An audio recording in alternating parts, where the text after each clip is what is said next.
محترم سامعین حضرات، السلام علیکم ورحمۃ اللہ تعالی وبرکاتہ۔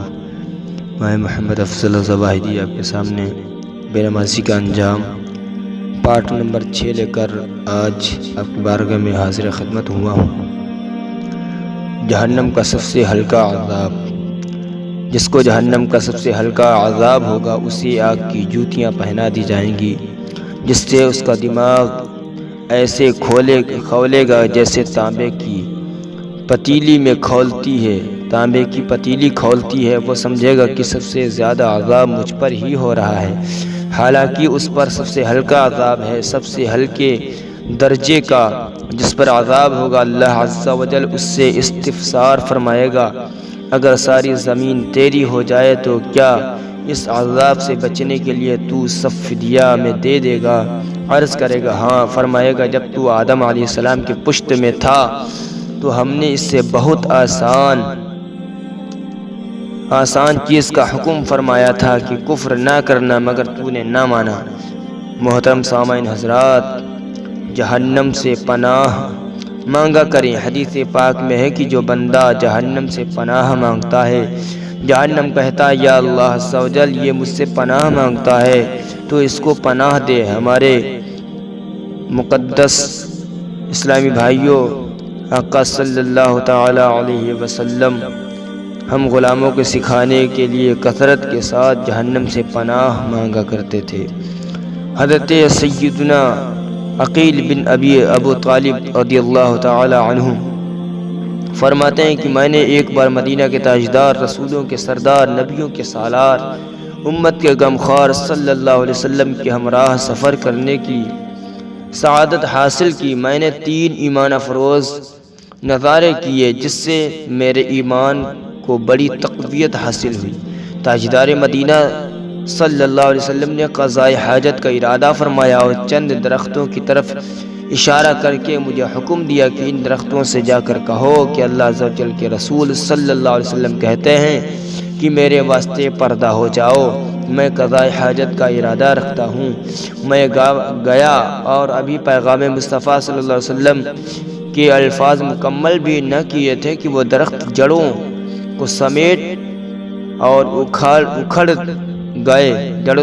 گئے اور آ کر سرکار مدینہ صلی اللہ علیہ وسلم کے گرد پردہ بن گئے، یہاں تک کہ سرکار صلی اللہ علیہ وسلم نے فراغت پائی، پھر وہ درخت دوبارہ اپنے مقامات پر چلے گئے۔ دوسرا یہ کہ مجھے اثناء راہ سخت پیاس لگی، تلاش بسیار کے باوجود پانی نہ ملا۔ سرکار صلی اللہ علیہ وسلم نے پہاڑ کی طرف اشارہ کرتے ہوئے مجھ سے فرمایا اس پہاڑ پر جاؤ اور اس کو میرا سلام کہنے کے بعد کہو کہ اگر تجھ میں پانی ہو تو مجھے پلا دے۔ میں نے پہاڑ پر جا کر مدینہ کی تاجدار صلی اللہ علیہ وسلم کا پیغام ابھی مکمل بھی نہ کیا تھا کہ اس پہاڑ نے نہایت ہی فصیح الفاظ میں کہا تم جا کر رسول اللہ صلی اللہ علیہ وسلم سے عرض کرو کہ جب سے یہ آیت کریمہ یا ایھا الذین آمنوا قوا انفسکم واہلیکم نارا وقودھا الناس والحجارہ، جس کا ترجمہ ہے اے ایمان والو اپنی جانوں اور اپنے گھر والوں کو اس آگ سے بچاؤ جس کے ایندھن آدمی اور پتھر ہیں، نازل ہوئی ہے۔ مجھ پر یہ خوف لاحق ہو گیا ہے کہ میں بھی کہیں جہنم میں جاننے والا پتھر نہ ہو جاؤں، اور اس ڈر سے میں اتنا رویا ہوں کہ اب مجھ میں قطرہ بھی پانی کا باقی نہیں بچا ہے۔ ہم راستے میں چلے جا رہے تھے کہ اچانک ایک اونٹ دوڑتا ہوا آیا اور سرکار صلی اللہ علیہ وسلم سے فریاد کرنے لگا یا رسول اللہ صلی اللہ علیہ وسلم الامان الامان۔ اتنے میں اس کے پیچھے ایک اعرابی ننگی تلوار لیے آ پہنچا۔ سرکار صلی اللہ علیہ وسلم نے اس اعرابی سے استفسار فرمایا اس مسکین کے معاملے میں کیا ارادہ ہے؟ عرض کی یا رسول اللہ صلی اللہ علیہ وسلم میں نے زر کثیر دے کر اسے خریدا ہے مگر یہ نافرمان ہے، میں اسے نحر کرنا چاہتا ہوں، یعنی اس کو ذبح کرنا چاہتا ہوں تاکہ اس کے گوشت سے نفع اٹھاؤں۔ سرکار نامدار صلی اللہ علیہ وسلم نے اونٹ سے فرمایا کیوں نافرمانی کرتے ہو؟ اونٹ نے عرض کی یا رسول اللہ صلی اللہ علیہ وسلم میں اور کاموں میں تو نافرمانی نہیں کرتا مگر غلط کاموں میں اس کی ضرور نافرمانی کرتا ہوں۔ یہ شخص ان لوگوں میں سے ہے جو عشاء کی نماز نہیں پڑھتے ہیں اور سو جاتے ہیں، مجھے اس بات سے خوف آتا کہ کہیں ایسا نہ ہو کہ اس پر اللہ عز و جل کا عذاب نازل ہو، میں بھی لپیٹ میں آ جاؤں۔ سرکار مدینہ صلی اللہ علیہ وسلم نے اس اعرابی سے نماز کی پابندی کا وعدہ لیا اور اونٹ کو اس کے حوالے کر دیا۔ وہ اعرابی اونٹ لے کر اپنے گھر کی طرف چل دیا۔